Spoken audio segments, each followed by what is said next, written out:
MSU, on KMSU Channel 19, Kyle Patterson, Derek Hackett, Juan, Vadell, and we are back here, and hopefully we're going to go smooth on this broadcast. I think we will. What is up, guys? I have missed you. If you're just joining us, we just saw the Minot State University females drop one by 11 to the Bemidji State Beavers, 81-70. But now let's transition to a brand new day, brand new game. Brand new game, and we're going to start out with our player picks, I think, right? So let's start out with my player pick. I picked Thomas Korf for the player to watch.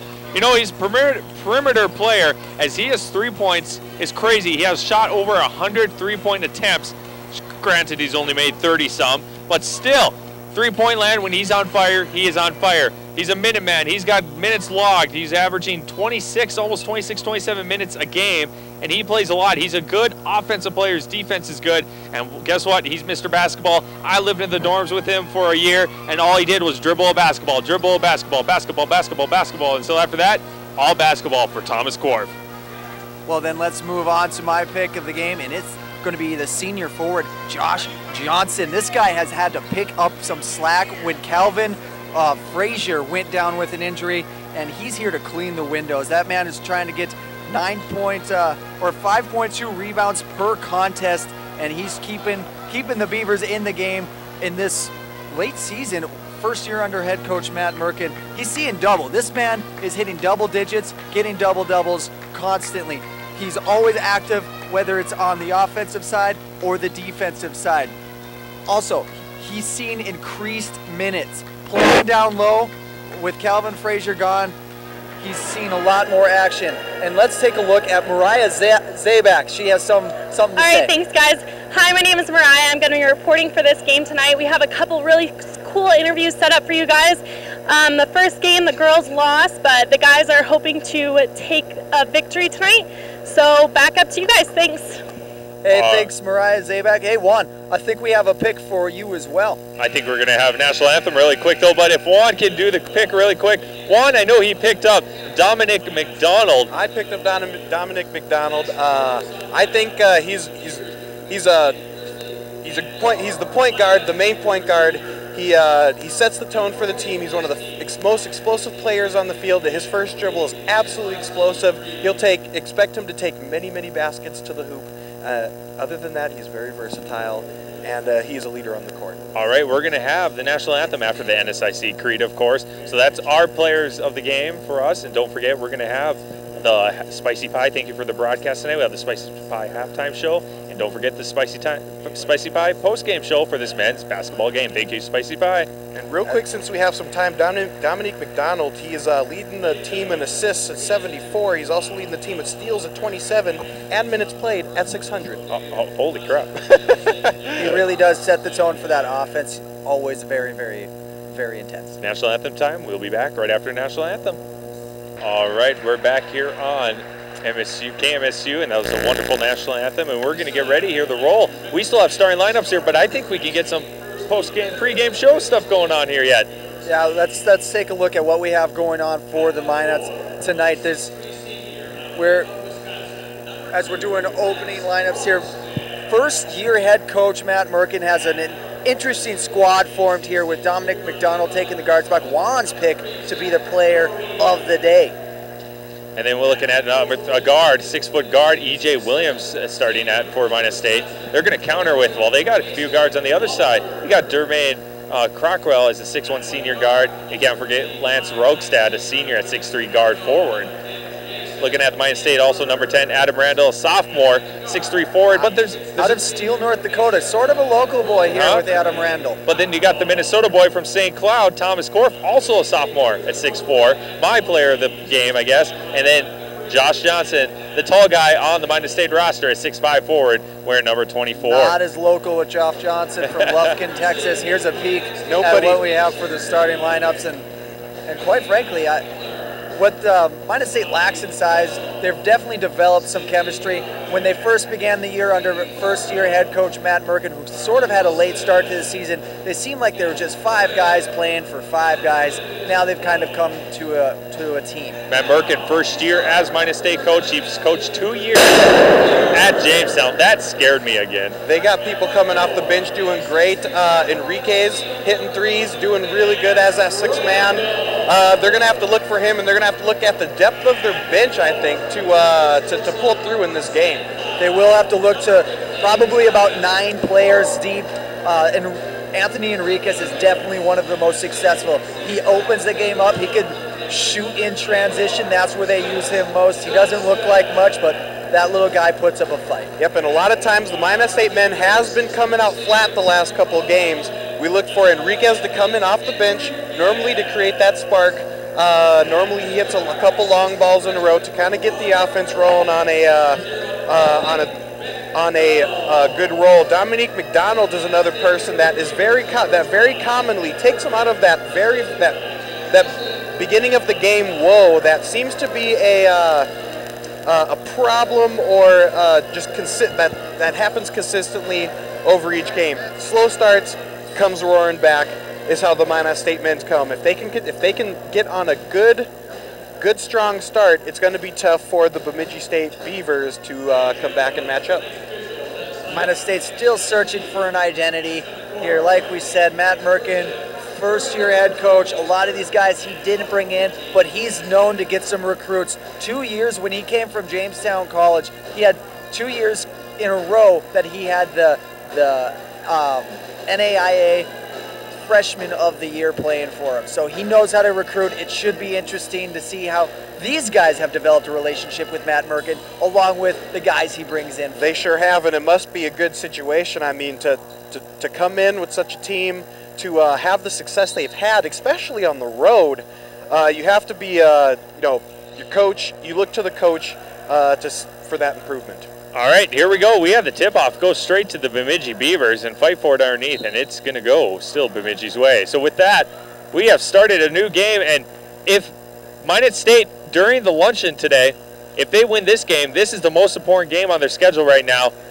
and they'll get a home game if they win the next 4 and this one's the most important, though. Bemidji playing like it's their most important game, too, starting off with a big 3. By Zach Noreen. Going the other way now for Korf. Korf gives outside here to McDonald. McDonald on the Johnson, sliding on the floor. What happened there? I did not see. Must have just fallen down. I'm not quite sure, actually. That was an interesting play call. I don't think it was designed to look like that. But now we got some quick points off there for Dermaine Crockrell. Now going the other way here for McDonald. McDonald to Randall. Randall back outside to Johnson. Johnson back outside here to Enriquez and gets 2 there points. He is shooting while he moves, and that's what he's good at. So with that, looks like big number 3, Zach Noreen stepped over the line on the inbounds pass, awarding the Minot State ball. And correct me if I'm wrong, guys. You can't do that. I think you're correct. All right, just checking. Just checking. Someone should tell him. Don't forget the Beavers are back tomorrow in the Dome, so make sure you come and check them out in the Dome tomorrow. And thank you to Spicy Pie to make this broadcast possible. Spicy Pie now delivering here. They delivered to us today at the Dome. Fantastic pizza. Looks like they got sandwiches. Josh Johnson there for the hook. First foul on him. First foul for the game, actually. So Josh Johnson, first team foul. Going out the other way, traveled there by the big guy, Zach Noreen. He doesn't like that. He may not be the tallest dude on the court, but he is definitely the thickest right now. I think he's supposed to be in football pads. I think so, think so. Is that Clay Matthews? You know, he might be a double sport guy, athlete, too. You never know. I don't know. That's pretty tough for basketball and football. It is. Josh Johnson for a long, too. Bounces in and out. Randall gets back up. Fight for it underneath, and it's picked up by number 1 there. Back outside here, the Wrongstad. Wrongstad passes the middle, right in his hands to Johnson.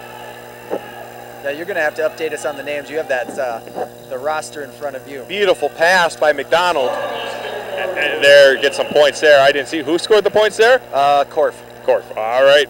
Thomas Korf, there's your boy. Mr. Basketball, so to speak. Mr. Basketball. Oh, yeah. Always thinking I'm of sorry, basketball. it was always Adam Randall, says the official board. Well, I would believe that one over you. No offense. Ooh, another big three there by number 23. Walters, Mason Walters. That's his first three-pointer. And now he has 8 points. 8 points for the game. 8-4 now. 17:42 left to go. Randall lost control of the ball again. Gets it picked off from when he's standing in the lane. Some sloppy play from Randall. Have to keep control of the ball. Can't force those daring turnovers. Wants to take a three. Here is Rongstead. And going up here, block shot there underneath, and Johnson tries to save it, but too late.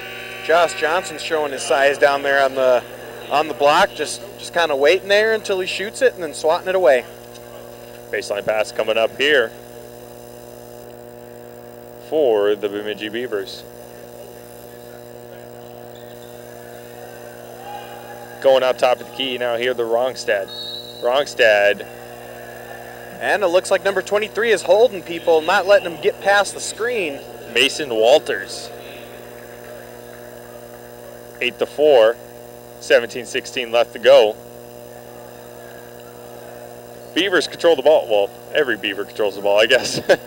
I always get confused. That's a bold statement. Not everyone. There's Beavers somewhere not controlling everywhere. the ball. Thought Enriquez was thinking about that three. And Enriquez trying to go up, did not make it. Looked like a good move, but then it's going the other way for Bemidji. Outside here for Crockrell. Tries to get three, no, rebounded right there by the big guy. Chris East getting a good rebound there. He's going to be someone to watch too, trying to play the boards with Calvin Frazier out. Calvin Frazier, yes, is out for the last couple games. Another good pass. 5 straight games, actually, Calvin Frazier's been missing. Enriquez tries to get three, but rebound there by Gandy. Gandy going up for two. Not getting it. Fight for it underneath, and it's going to go Bemidji way. 8-4, 16:33 left to go.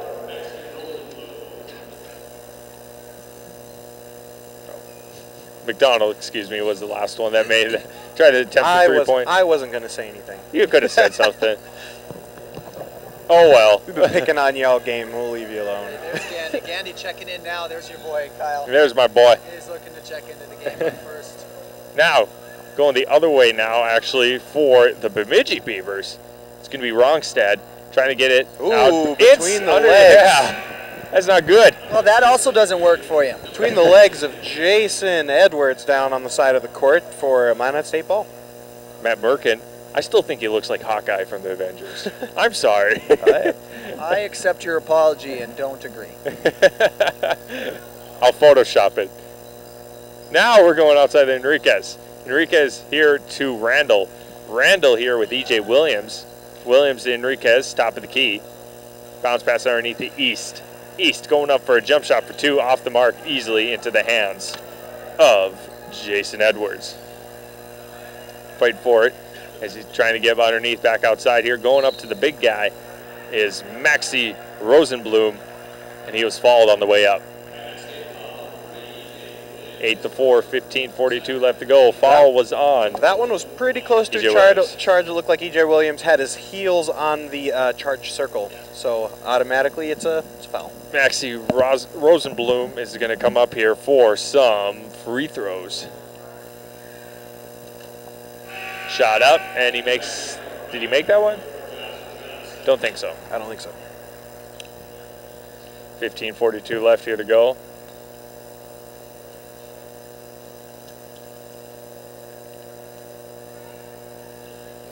Makes that one there for Rosenblum. Excuse me, I had to get a drink of water. Going the other way now here for Minot State. Give Enriquez. Enriquez here, top of the key. Going to Enriquez once again. Outside here, the Johnson. Johnson going up for 2 points. He's fouled on the way up. 2 shots coming up here for Johnson. Looked fancy, but it didn't work, Kyle. I know, fancy doesn't always work. Yeah, but it's sending him to the line, so that's fine. So it kind of worked. Well, fancy that. Once again, thank you to Spicy Pie. We got some Spicy Pie free throws coming up here. Spicy Pie owns everything that they do, by the way. Spicy Pie. Free throws, three-pointers, steals, rebounds. Inbounds, timeouts. Spicy Pie timeouts. Spicy Pie inbounds. Look at that, he made a free throw. Got the Spicy Pie block shot. I think we're going to have fun. I think I've been having fun, Kyle. Where are you at? I don't know. Let's name everybody Spicy Pie down there. So if you don't know their names, just call them Spicy Pie. Dominic's Spicy Pie. Can't plug the McDonald's. Spicy 24, Spicy 3. That's enough, guys. Okay. 15 to 18. Bemidji in control so far. There we go. There we go. Johnson Josh gets the steal. And the slam. Oh, that was a little preemptive one. We'll leave the play-by-play to Kyle. I don't, yeah. Oh, I could see that one had to fall all over it for Korf. Korf's going to get his, I believe, first personal and his third team foul. It's a matter of weeks before this place will be packed wall to wall in its 10,000 people capacity for region, state class B. State in beginning of March, right away. That's 10,000 people expected, of course, in here. Juan, wouldn't you say that's a bit of an advantage for Minot State, having such a massive venue? I would say so. I mean, if you look behind the basket that MSU or the Bemidji State Beavers are shooting at, they have about 50 yards of open space right behind that, including the bouncy castle, the fun zone, the Pepsi place. Well, you can see past all that when you're shooting. You can see past the basket, you see everything over in the behind, and it kind of messes with your shot, especially in the first few minutes of the game until you get used to it. That creates a pretty big advantage basically for the home team. E.J. Williams gives it the Korf. Korf to Johnson. Johnson going to take it out for a three for Johnson, in and out. Johnson just can't get anything to fall today, but fight for it. Rebound by Gandy. Williams going to pick it up to Gandy. Gandy, top of the key, tries drive with the middle, goes up for a shot off the glass in a weird way. We are taking some ugly shots tonight from Minot State University. They need to calm down and start running their offense. So now it's going the other way for Bemidji. Outside here to Rongstad. Bounce pass underneath all the way to the other side of the court. And going up for a three there was Crockrell. I don't think he planned on that, but I don't think so either. Who made that one? Number 4. You tell us. You tell us. Maxie Rosenblum. Yeah, it looks like he was going for the board and just put a hand on it, and the ball went up and went right in the hoop. Williams gives it to Randall. Randall. Here the Gandy. Gandy. Korf to Gandy. Gandy going up for three of his own. Gets it. Big three by Gandy. That's a good. It's a flat three, but it worked regardless. Yep, that's good to make to break the three-point ice of the game. And it is quite a close game with 13:30 left in the first half, 11-12. Close game. Fight for it underneath there on the wing. I can't believe none of the Beavers picked that ball up. It was loose for a good second. Noreen gives it back outside here to Rongstad. Rongstad going up for 2 points, gets it off the glass under pressure. Between a sea of defenders, doesn't matter. Lets that one fall for 2. 14-11 now. 13-13 left to go. E.J. Williams made the shot, but it was foul there. Ooh, looks like E.J. Williams kind of got away with one there. Stuck out the elbow, pushed off the defender. I didn't see nothing. Foul was on. It was on Michael Farrington. First personal, third team foul. He seems like the type. Outside the Randall. Randall out the east. East, top of the key. Passes back outside here to McDonald. And McDonald backs it back up to Korf. Korf taking a long three. Did not make it. Fight for it underneath. Still fight for it. Coming out with it is, well, went in the hands of Korf. Yeah. That was the best rebound I've seen. By Williams. Williams. A little out of control. Lost control of it. Now it's going the other way. Oh, good step around. Wow, that was a great move. So hustles back, gets the rebound. No harm, no foul. East to Korf. Korf to Williams. Williams ends it off here to Korf.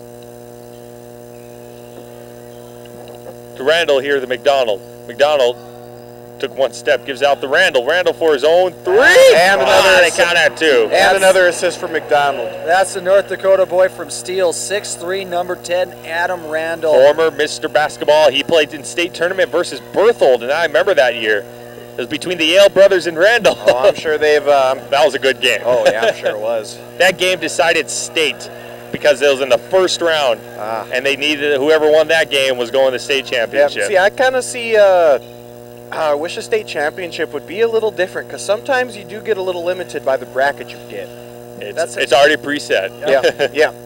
Going out the east, back outside the Corf. Corf, top of the key here to Gandy. Gandy outside here to McDonald. McDonald rolls out to the wing, back outside the east. East going up for a long two, didn't get it off the glass, rebounded there. That looked like it went in, but it definitely did not go in. Shallow for the Bemidji Beavers, wide open, wanted to take the two, was Rongstad. Did not care for it. A little too hard pass there below the basket. By Rosenblum. 14-13, 1 point game here in the Bemidji first half. Beavers just turning the ball over as many chances as they can. Spicy pie turnover. Spicy pie turnover. I don't know if they'll want that one. That's a spicy pie turnover caused by the Beavers. Delivery of the game. Delivery of the game. They are delivering. Right across for the street from the dome. Very, very handy. Very, very. Going out here to McDonald. McDonald to Enriquez. Gandy on the right wing. Brings it back outside. Almost lost control of the ball. Top of the key. Gives outside here to Josh Johnson. Johnson lost control of the ball. Top of the key now. Johnson rolls in. Goes up for a jump shot in the paint. Rebounded by Johnson himself. Wants to go back up. Looks like he's fallen on the way up. Fall there on Maxie Rosenblum. Josh Johnson, that's very strong by Josh Johnson. Puts up his own shot. Grabs his own rebound and then gets the foul. Maxie Rosenblum is his first personal fourth team foul for the Bemidji Beavers. Baseline pass coming up here for McDonald. Outside here to Johnson. Corf for three in his face and gets it. When he's on, he's going to be on for the rest of the day. That was about as close as defense as Bemidji State could play, but it doesn't matter for Corf as he is a sniper from beyond the arc. Corf, the T-shirt. That's what I'm calling him. All right.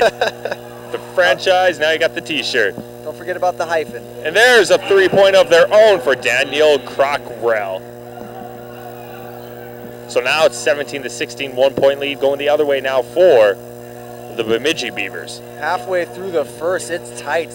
What's the biggest lead been so far? So far, the biggest lead's only been 3. Wow. 3 points, and that's been in favor for Bemidji. Oh, good dump off. Couldn't quite handle it. Going outside here for East and gets it. What touch? It looks like East. They have a Bemidji Beaver down, and it looks like a pretty serious injury right now, so they're going to have to call a timeout and get him off the court. We're going to have to take a small break from play here. That looks like a hip flexor, boys. That's not pleasant. Probably cramped up. He is down, and that is not good. He is in pain from what we see. He's wincing a little more than a cramp. That's not a cramp. It's his hip, though, for sure. At least from what it looks like he's grabbing. Hip flexors, you guys played sports. Maybe. Have you guys got injured in sports? Oh yes, absolutely. I've broken a leg. I've pulled all sorts of muscles. Did you feel like you want to go on play, but you just can't? Yes, exactly. I've done that. He got up though. Looks like he's going to do okay. It may have been a cramp if he's already up and walking around. It looks like a pretty bad cramp though. Yep. Or maybe someone hit him right in the right spot of the muscle for it to lock up. And that happens. Either he's regenerating or it was just a cramp. So they're gonna. I think he's just good. Trainer's gonna be with him for a while. He'll probably be back at the game. You never know. He might just need some emotional support. You never know. But we still have a shot coming up here for the Minot State Beavers as they are in the lead by 1, trying to make it a 2-point lead coming up for Chris East. Yep. This is possibly for a 3-point play. 3-point play goes up and gets it. Chris East with the old-fashioned. We're gonna have very soon here media timeout. Just letting you know. So we're gonna get here in about next minute. But first, let's get back to basketball. Going the other way now here for Edwards. Jason Edwards outside here to Crockrell. Crockrell for a 3 off the mark. The rim. Corf picks it up. Building houses out there. That was a funny leg kick he had at the end of the shot there. I think it kind of left him short. It goes out to Enriquez. Enriquez halfway done with the first half. Outside the McDonald. McDonald wants to go to Johnson, but off the hands, and it's going to go Bemidji way. They're going to call a media timeout now. We're going to send it out to Mariah here really quick.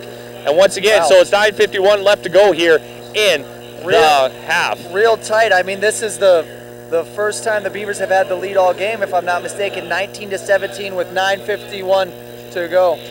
So, I mean, It's so close. They're going back to back, and it's been real intense so far.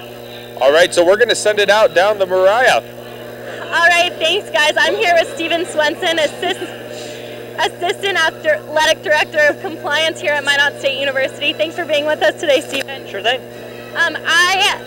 This year is the first year that we're in the NCAA, and it is also your first year as a faculty member. What is your job entitlement? Why do we have to have an NCAA Director of Compliance? Well, one of the biggest things in working with the NCAA is to ensure that you're following all the rules that the membership sets out. So essentially my job is to oversee all aspects of compliance, that we're following NCAA rules, our conference rules, and university rules. The principle of institutional control is key on every campus, so that's my role to keep that going.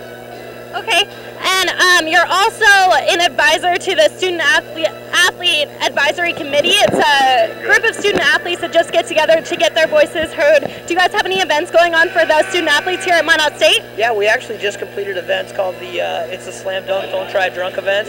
It's in memory of Drake Bigler, the infant son of head coach of Southwest Minnesota State, Brad Bigler. He tragically passed away in a car accident involving a drunk driver. So our SAC group did a great job of raising awareness on our campus and across the conference of drunk driving and making responsible decisions. We had a great weekend 2 weekends ago promoting that event, and a couple of upcoming as well. So. All right. Well, thank you so much for being with us today, Stephen. It was really great to hear from you. My pleasure.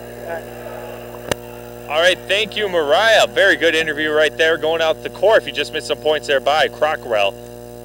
Actually, didn't miss. Yeah, we saw it.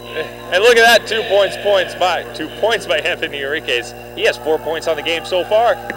Did he come off the bench today, Enriquez, or was he a starter? He was a projected starter. Okay. Projector. I have him as a. You have him as a bencher? I have a bencher. He must have come in really early. Yeah. Going outside here, the Crockwell. Enriquez with 8 minutes is what I have. 3-pointer there by Jake Shallow. All right, let's look at some first part stats here for the Bemidji State Beavers. Their first half, 50% 6 for 12 from the field goal range, or 50% 3 for 6 from 3-point range, and they're 50% 2 for 4 from the stripe. 50% all the way down the row. And the one number you want to look at is for Minot State's free throw percentage, 100%. That's what's important. They're 3 for 3, not a whole lot of chances, but yeah, if they can continue to stay really, really good from the free throw stripe, then they have a chance to be in this game all the way through, even to start taking over this game if they can stay good from the free throw line. Speaking of controlling the game, the Beavers trying to get some points here, and going outside here to E.J. Williams trying to get outside here to Randall Enriquez again. Excuse me, McDonald here to East. Going up for 3 of his own was McDonald and did not get it. And it's going to go the other way. It's 22-21. 8:10 left to go here in this first half. Close games here tonight for even the women's, and so far the men's has been very close too. This has been a 1-point game just about the entire time. Beavers had a 2-point lead. Well, Minot State Beavers had a 2-point lead, and then Bemidji at one time had a 3-point lead, and that's about as far as apart as they have gotten. Their records are really close too. Even the NSIC, the Beavers, their NSIC record's insane for being what their own record is. You're referring to the Minot State University Beavers? Yeah, absolutely. They're 8-14 on the season. 7-11 in the NSIC, where the Bemidji State Beavers are 12-10 on the year. 10-8 in the NSIC. Second 3 by Zach Noreen. He's just spotting it up from over there and just eyeing it down. Nobody really challenging him, so it's an easy 3. 4-point lead's the biggest now. Enriquez. Well, cut that back down to 2 here. 23-25 with 7.5 in the first. That was made by Enriquez? Enriquez with a strong drive into the lane and a nice little finger roll right into the basket. Going out now here to Shallow. Shallow all the way to the other side here for Edwards. Did not get it too fast.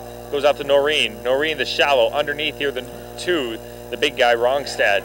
Rongstad trying to power his way up off the glass. Nice. Easily rebounded there by Chris East. And there's a foul there on Noreen trying to steal it. Got a little quick hand in there, didn't work, didn't get past the officials. Officials tonight, Cody Baxter, Nathan Birch, and Reggie Jackson. The Reggie Jackson? The Reggie Jackson. Probably not. Anyways, those gentlemen are doing a fine job so far, so thank you for them. Chris East gets his 3rd board of the game there. Not a bad showing for him. Now going the other way here for Enriquez here outside here to E.J. Williams. Williams goes out to the right wing. Back top to Keith Enriquez, fakes 3, drives up in the middle, goes up for 2 points for Enriquez. Almost had a 2-point play. He's so shifty, and he has a very, very fast first step, and we're gonna look for him to be driving it to the basket all night long. It's gonna be a foul on Jermaine Crockrell, first personal, 7th team foul, already in the bonus for the Beavers. So looking at that, Enriquez going up for a shot, gets it. Enriquez having a decent game so far in this first half alone. 6:53 left to go. Yeah, not only is he making his shots, he's kind of getting the bigs down low into some foul trouble. Anthony Enriquez just under 60% shooting from the line this season. 26 of 44. You know what? That just changed. He's 2 for 2 It right now. definitely just changed that. 2 for 2 right there. 25 all knotted up. Biggest lead has been 4 for Bemidji. Gives it back outside here. The shallow for a 3. Did not get it. Rebounded by Enriquez. Whoa, a little defense there by Bemidji. Getting outside here to Randall. Randall, Enriquez with the pick and roll. So quick, so shifty, especially on the outside. Tough to defend. Even when he tries. And the possible 3-point play for Enriquez. As I said, he's so shifty. He gets through the lane. He goes up and draws a foul. And once again, he's going to chance to toe the line. He's above 60% on this season so far. That ties it up. They just changed the score, the 27 there on the other side. But the Beavers have their first decent 2-point lead. I guess that's their biggest lead of the game. Has been only 1 for the Beavers. Chance to go with 3 now to top the largest lead of the game. Enriquez gets it. Enriquez's shot looking really good. Enriquez has 2, 4, 6, 10 8, points. 9, 10, 11 points. 11 points. That is a strong first 9 minutes. Now going the other side here for Crockrell. Outside here, Farrington. Looks like there's foul there on one of the Beavers. Looks like on Randall? Yep, they're going to count it on Randall. Good question. I know, right? That's going to be Adam Randall's first personal foul. 16. I think they're going to call it Randall. They call it Enriquez, it looks like.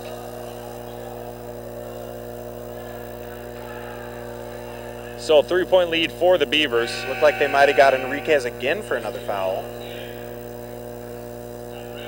6-10. It was on Randall. Just letting you know, there's a Minot State hockey game going on. Number 2 versus number 3. Minot State ranked number 3. And playing against Arizona, ranked number 2. Sun Devils, really strong hockey team. Surprisingly, I didn't realize they had ice down there, but I suppose Gretzky's owning the Phoenix team down there. I'm sure it rubbed off a little bit. 28-26 now. Goes up for another shot and makes that one. It's now back to a 1-point game. Beavers in the lead, Minot State in the lead by 1. 6 minutes. 6 minutes left to go here. Now, going outside here is going to be Gandy. Gandy here, the Johnson. Johnson to Williams. Williams, left wing, drives up in the middle. Williams going up for a shot off the glass, gets it! Williams with a great strong, just basically leaned right into his defender and put it up, and it went in. First points for him. One thing about these MSU Beavers, they're not afraid to take the ball to the basket. They drive hard and they put the ball up, and even they even make great passes underneath the basket. Now going to try the answer is Bemidji. Ooh, almost it is a steal. Yeah, actually got picked. I think he lost control of the dribble and it just rolled out. I think he stole it or he put a hand on it. It went off the defender, or went off the guy's foot and out of bounds for the Beaver ball. 5:30 left here to go in the first half, Going quick is Gandy. Using that change of speed to get the defender off of him. To Williams. Williams here, the Corf. Corf outside here, back to Williams. Jason Edwards, that up man for the defense on Bemidji, he's doing really well and playing really good defense down full court defense on whoever is playing point guard for Minot State Beavers. And another kick.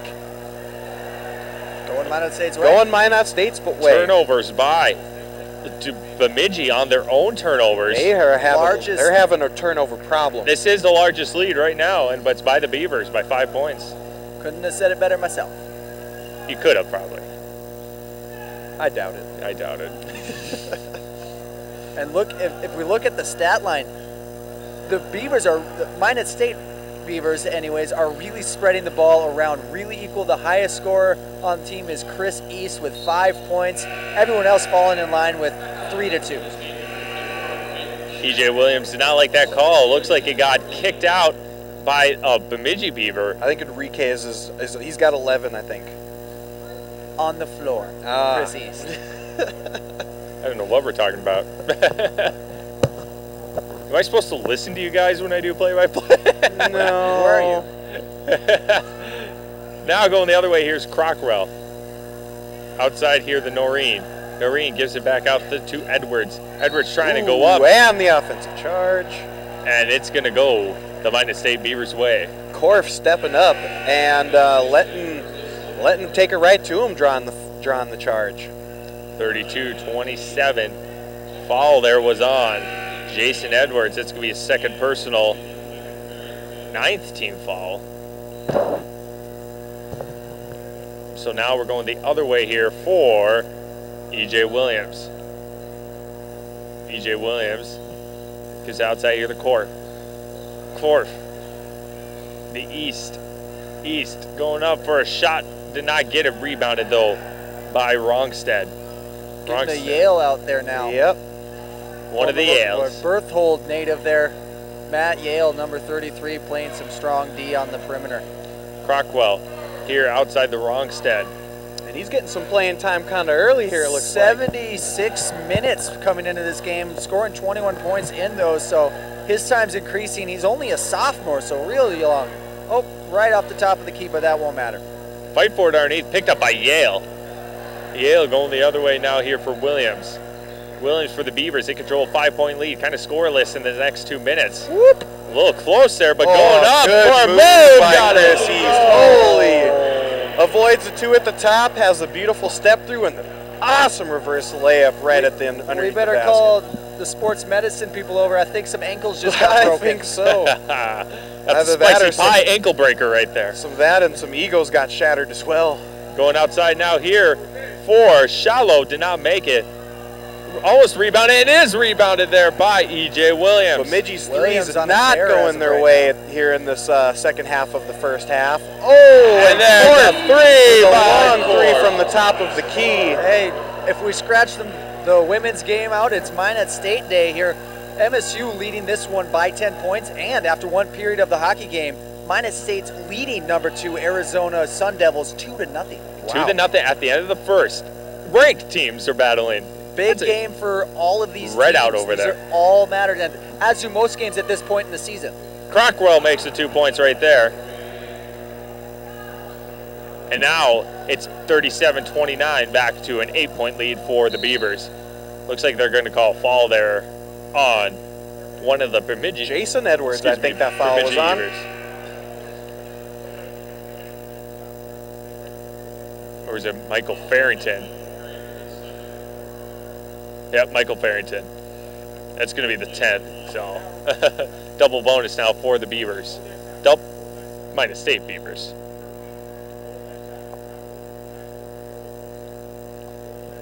Going up for a shot here and gets that one for a free throw is EJ Williams. EJ Williams has 6 points for the game.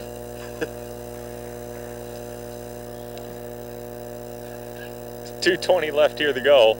Trying to make it back to a 10-point lead here for the Minot State Beavers. It's going up, makes it. Hey, correct me if I'm wrong, Cal. You have the stats in front of you, but Minot State's still 100% from the line? Yes, sir. Wow. No circles crossed out. That's important with just over 2 minutes left to play. 10-point lead for Minot State University, 39-29. Yep, and that's the difference between, you know, a 10-point game and, you know, possibly a 6, you know, or 5-point game. And it rolls in. I don't know who gets the points for that one. I'll take them. Derek Hackett. Put my number on the board, 99. Who was that, they said? I still didn't hear. No. I can't hear the actual announcer with these headphones on. For Don't need them, that's why we were here. Enrique is losing balance, but still maintaining his dribble. Oh, Josh Johnson just pulls up, nails it. Spots up from the elbow. That is a really good shot to make. Really easy shot. His 6th point of the game. He's been lackadaisical, but needed when it comes up when he's needed. Yale checks back in. 10-point lead, 1:44 left to go in this first half. I suppose there's 2 Yale, so Matt Yale. Matt Yale, well, the elder. The elder. Yale. But the smaller of the elder. And girth size, I guess. Getting outside here to Farrington. Farrington. Outside here, the Noreen. Noreen trying to do a spin move, jump shot underneath. Off the glass, rebounded underneath. Going up for a 3 is Crockwell and gets it. 3 points for him. He's having a good game. 12 points for him, for Crockwell. Yeah, he kind of got lost in the mix there. The ball was kind of down below. They decided to double team. Steal there. Zach Noren, and he was open for the 3. Uh-oh. 3 for Shallow. Did not get it. Fight for it underneath, but it's picked up by Enriquez. 1 minute remaining. 1 minute. Yes. Enriquez having a travel there by Enriquez. That looked like he kept the foot planted to me. He was walking. Looked like he kept a foot planted to me, that rear foot there. I'm gonna tweet about that later. Yeah, tweeter. And what can we tweet you at, Derek? Or what can we read your tweet at? At DHack. That's my Twitter handle. DHack15. At DJKP right here. What? Huh? Never mind. Is that your handle? That's my handle, DJKP. Don't laugh. It's 4 letters and it's easy to remember. Are you a DJ? Yeah, technically I am. Going outside the Crockwell. Here outside the Farrington. Almost loses it again. Farrington, 30 seconds left. Shot clock at 12. Farrington back underneath, back outside. Wide open for a shot. 2 points. Missed it. Misses it. Was Wrongstead. Rebounded by the Beavers. No shot clock. 20 seconds left. Gives it to Korf.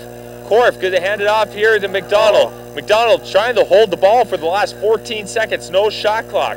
Hey, we're rolling down the 10-second line. 8. Going outside here for McDonald. 5. McDonald outside going up for Got it. Williams. Boom. I got it. DJ Williams moving up. And that's it, guys. 10 point at the half. 44-34. We're going to have a halftime here by Mariah here with one of the coaches coming up here very soon. 10-point lead for Minot State University going into the half. And quite frankly, with 15 minutes to break, let's toss it down to Mariah. Let's see what she has.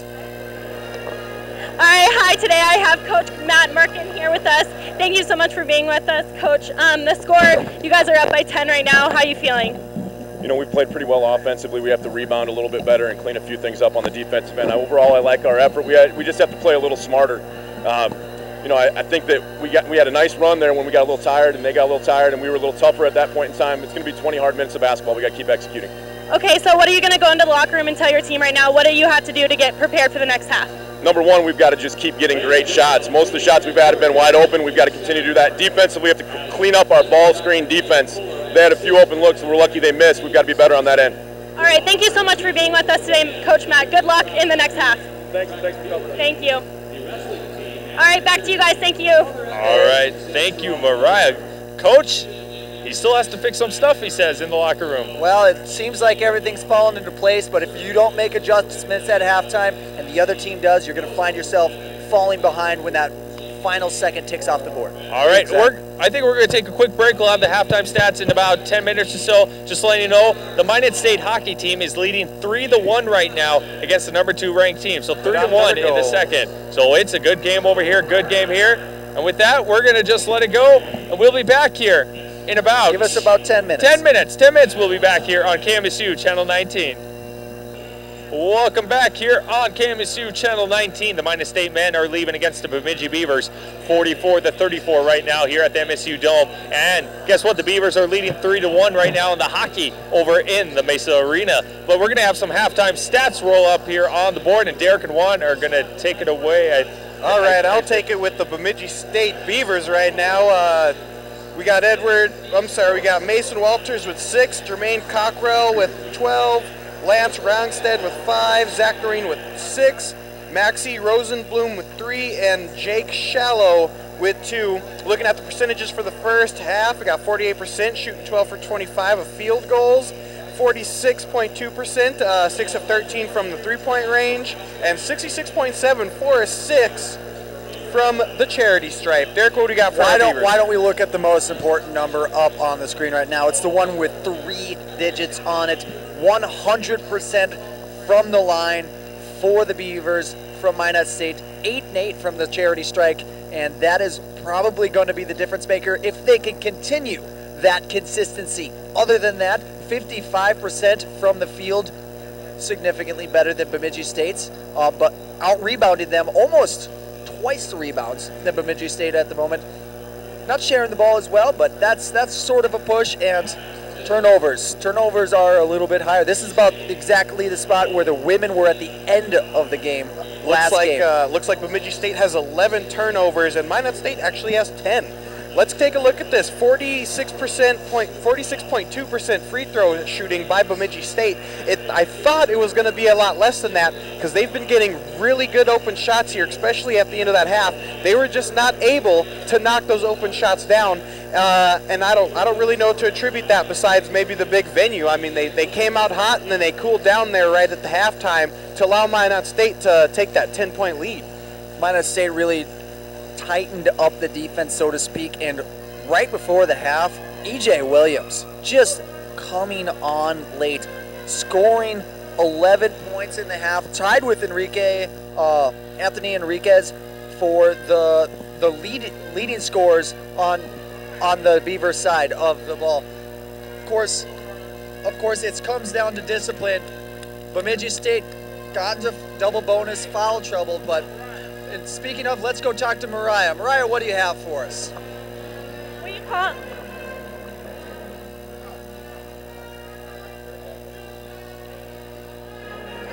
Hi guys, thanks for joining us. It's just about to start the second half. I'm here today with Benny Taylor, a MSU alumni. He also played basketball here at Minot State. Thank you for being with us today, Benny. Thank you. I'm glad to be here. Well, Benny is a big supporter. How does it feel to be back in the dome, back at your stomping ground? That feels pretty good. I haven't been here in a while, and I'm glad to see that we're still doing okay here. So I hope we do finish out this win and blow Bemidji State out. So it's coming up. So hopefully that happens. Hopefully. What do you think the men need to do in the second half to keep their lead? We need to keep number 1 under control. Right now he's getting loose. He's hit a couple of jump shots and got to the hole pretty easily. So hopefully we can contain him in the second half and we'll go from there. All right, well, thank you so much for being with us today, Benny. It's been really great to talk to you. Back up to you guys. All right, thank you, Mariah. Good interview by the alumni there, and we're going to get back to the basketball game right away here. We're going to start with Dominic McDonald taking it out, Kyle, and he's been a little bit quiet in the early goings of this one. He sure has. He's only got 2 assists. He's got 3 assists. He's got a couple of turnovers. But yeah, very, very slow. He's still dishing the ball out. And now going the other way. There's 2 points right there by, I did not see whom. It just flopped up there. It was Adam Randall. Adam Randall. So he has 6 points on the game. Oh, going up wide open pass. Can't leave that lane open. Too easy to score. 8 points for Mason Walters. It's back to a 10-point lead. That's been the biggest lead of the game. Held by Minot State University, and that's the important part. A little bit of a different story from the men's game from the women's game. Now to the Johnson. Yes, goes the up. Johnson. Josh the Johnson. Johnson the Johnson.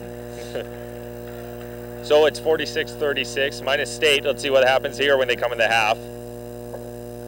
since, you know, leads can disappear quick. Oh, especially when it's a lead of only 10. Leads of 10 disappear in blinks of an eye. I'm going to give you a secret that I've known for my entire life. If you score more points, you're going to win. How long have you been going to college? Long enough to know that trick. Better part of a decade. Pretty good. Derek's like, be quiet, guys. Hey, I'm in the same boat as Derek, so I can't even complain. True. Going outside, spin move, trying to go underneath here. Tough D down low, though, by McDonald. Did get a shot out, but the shot clock. Yeah, a little crazy down there for the rebound. Another offensive board by Bemidji State. That's 2 in a row. Good rebound there. Going into the half, Bemidji State had only 10 rebounds. Noreen. Just quartered 20% of them right there on that one basket. Zach Noreen's 3 for 3 from three-point land. 6, he's 9 points right now. 46-39, back to his 7-point lead. Back outside here, going to the court for his own 3, did not get it. Fight for it underneath, went out of bounds by Josh Johnson. Johnson is getting his hands on the ball and poking it out. They just keep going out of bounds. He's got to wipe those boards clean for them to get into this game. He's got to score down low. Gonna have a baseline pass coming up here for Bemidji. Going the other way here, Bemidji passes timeline, hands it off. Top of the key, the Noreen. Looks like it went out of bounds there by. Oh, looks like there. They got a. Who was the fall on? It did not looks see. Like McDonald with a hold there. First personal, first team fall in this second half. 2 points coming in here for Mason Walters. He's starting to heat up now. Well, Minot State's just not matching the baskets in the early going of the second half. Their lead now cut in half to 5. Going the way for the Beavers, going to Johnson. Johnson trying to go up for his 2 points. Oh my gosh. Juan's getting too premature over there. I'm getting a little premature. Well, who was in the basket? It wasn't. Popped right out. It wasn't. Popped right out from halfway down. Going to Edwards. Well, they get 1 point for that. I think it's those stiff nets I think they're playing with down there. No. Should be chains. Noreen. Harlem chains. Going up for Noreen and gets it for 3. Just like that, we have a tight ball game again, and that will be a timeout from Minot State. Good timeout here by Matt Merkin to try and smother a little bit of that momentum that the Bemidji State Beavers have just accumulated. So now it's only a 2-point lead for the Beavers. Tale of 2 halves so far, I must say. Yeah, and it's only been 2 minutes into this one. True. Well, it is a tale of 2 halves. Thank you to Spicy Pie to make this broadcast possible. Spicy Pie provide the food and provided the sponsorship for tonight's game. Thank you for Spicy Pie. It was delicious.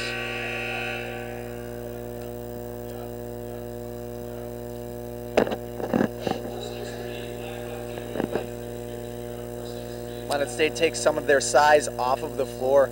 Gandy, Enriquez, and McDonald down in there. Adam Randall moving to the 4 spot. Enriquez could get the ball with the baseline pass with 17 minutes left. Yep, and Bemidji has kind of been popping out in some full court press. It looks like it's just a man-to-man full court press. I'm not quite sure what they're going to do here in the later sections of the game, but I'd expect them to spring some sort of 2 points. Did it count? Charge. Offensive foul. Had the feet set. Took the dive. Matt Merkin, look at him animated. Well, we can see him, but yeah, Matt Merkin not happy about that call. Didn't think he had the feet set there, or he could have been in the foul circle. But Matt Merkin is not happy over there. Not happy at all. He's still yelling at the ref, and he's way over there. Yeah. Now going the other way here for Edwards. Edwards passes the timeline, hands it off here, outside to Noreen. Noreen backs it up, gives it outside here to Rongstead. Rongstead dribbles up in the middle. That looked like it was a travel. Close to a travel, but get up to Crockwell. Crockwell brings it back outside, shot clock at 16. Crockwell going up for a 3, did not get it. Rebounded, though, easily by Isaiah Gandy. So far, the timeout was a good call by Coach Merkin. Slowed the Bemidji State Beavers down, at least for now. Williams to Enriquez. Enriquez back outside and wanted to go to Gandy. Gandy out to East. East going up 4-2. Did not get it. Fight for it underneath, but still fight for it. I think it's going to be a fall there. That was a good Beavers. snag by number 1 there. Going to be a fall on one of the Beavers. Crockwell just snagged the ball out of nowhere, drawing the foul. E.J. Williams, second personal, third team foul. Going outside here for Edwards. Edwards and Noreen. Noreen took one too many steps, it looked like, but went back outside underneath. Going up for Noreen again for 3. Did not get it. Rebounded again by Rongstead. Rongstead Noreen finally misses a 3-pointer. Doesn't take very many during the game, but he's been spot on. Crockwell to Edwards. Edwards outside here to Rongstead. Rongstead out here for Walters. Going up for Noreen, too powerful. Lack of finesse there. You can't. He must have thought somebody was coming over the top of him, so he just kind of tossed it in there, and nobody was there, so he just basically threw it up against the backboard. Enriquez fouled. 2 shots coming up for Enriquez. Foul going the way of Minot State Beavers, the first one of the half. Minot State nursing their 2-point lead right now. What you guys talking about down there? You talking about Merkin? Yeah. Yeah. He is in that ref's ear. I have a feeling a technical will be coming if this game keeps going We'll like see. this. It is a pretty physical game, and some questionable calls have been made, so you never know. One thing about Matt Merkin, he's a very intense guy, but he knows where the line is. He's a smart coach. He knows where the boundaries are. Indeed, but sometimes when the coach steps over the line to take that foul, it kind of lights a fire underneath the team, because if the coach is taking one, that means there's something seriously wrong going on out there, especially with the reffing. Enriquez has 12 points so far. He's made every free throw so far. He's going to make this one, and they're still 100% from the free throw line. 100% through, what is it, 25 minutes of play. That's insane. Going to attribute to a 4-point lead for the Minot State University McDonald Beavers. almost on the steal. Good. I still think that's a good defensive effort since it, well, went out of bounds and still didn't get a playoff. 48-44, 15-18 left to go. And it's Beavers control lead. Well, Minot State Beavers control lead. There's going to be a fall there. That is ticky-tack like I've ever seen E.J. Williams, third personal, 4th team fall. Matt Merkin's like, Korf, get in, beat up the refs. Shoot those threes. The T-shirt's not into that. He's a gentle giant, that one. He just wants to shoot his threes. Merkin. Yeah, E.J. Williams being penalized for playing lockdown defense. Looked pretty ticky-tack to me, but I guess they have a better angle down there, the refs do. Get outside here, the Noreen. Noreen outside here, the Edwards. Edwards. Back to Noreen, excuse me. Lost control of the ball, almost get at the Rongstead. Rongstead to Noreen. Back outside here, the Walters. Walters gives it outside top to key to Crockwell. Crockwell over the right wing. Great switch defense the Beavers are playing right now. Going up for 2 points. Not get it. Looks like there's a fall, though. Coming up, 2 shots coming up. Fouls are like crazy going on the Minot State side. 5 already in the first 6 minutes. Yeah, it seems to be a little lopsided at this point, but you know, some are warranted, some are not, I think. 2 fouls for Josh Johnson, 5th team foul. 2 shots coming up here for Jermaine Crockwell. Missed that one. He has 12 points for the game. First free throw attempt for him. He's 0-1 so far. He's going to be a big factor later on in the game. Number 1, they're going to have to figure out how to contain him. He's hit some threes. He's hit some open jump shots. Missed that one. So it's still a 4-point lead for the Minot State Beavers. 14:38 left here to go. Gives outside to Randall. Randall to Korf. Korf outside here to Enriquez. Enriquez trying to drive up the middle, but too big of guys around him. Gives it outside top of the key now here for McDonald. McDonald. Bounce pass. Try to get underneath the Josh Johnson. And has kicked the ball there. And it's going to go still Minot State's way. Little NSIC update around the division, at least the North Division. St. Cloud, who leads the division with a 13-5 record, right now down by 5 to MSU Moorhead, who is in 3rd in the NFC North. Minot State is actually lagging behind at 5th. So they need a win here, and they could use a loss by both teams, quite frankly, but I don't think that's going to happen. Points made by somebody. I think it was by McDonald that they counted. Yep. So McDonald gets 2 points. First 2 points for him, for Dominic McDonald. This is the time you need to start heating up, too. Actually, all the time starting to heat up the Rongstead. Rongstead outside here to Walters. Walters trying to dribble upside, but I think they're going to call foul Tough on defense Enriquez. down there by Enriquez. Korf's going to pick up the fall.